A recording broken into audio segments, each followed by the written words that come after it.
আলী আমজাদের ঘড়ি। সিলেট শহরের পরিচয়ের সাথে যে জিনিসগুলো জড়িয়ে আছে তার মধ্যে সবচেয়ে জনপ্রিয় হচ্ছে এই আলী আমজাদের ঘড়ি।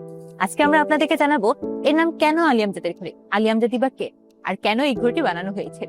আলী আমজাদের ঘড়ি শুধু সময় দেখায় না, এটি যেন জীবন্ত ইতিহাস হয়ে কথা বলছে সিলেট শহরের 150 বছরের নানা গল্প। 1874 সাল, সিলেটের মানুষ তখনও সূর্য থেকে সময় হিসাব করত।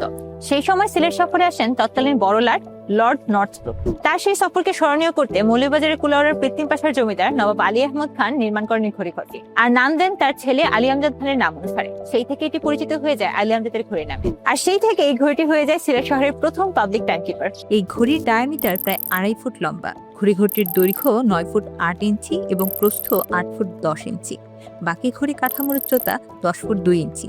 সব মিলিয়ে এই ঘড়িটির মোট উচ্চতা হলো 26 ফুট।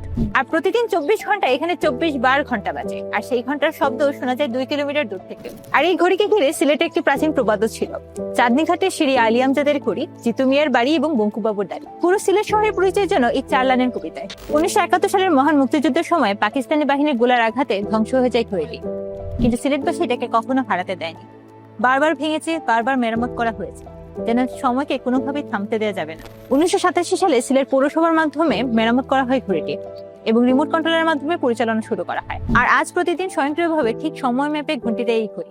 কিনব্রিজ পার হলে সুরমার বাতাসে মিশে থাকে সেই ক্রিং ক্রিং শব্দ, আর আমাদের জন্য নিয়ে যায় 150 বছর আগের কোনো সময়।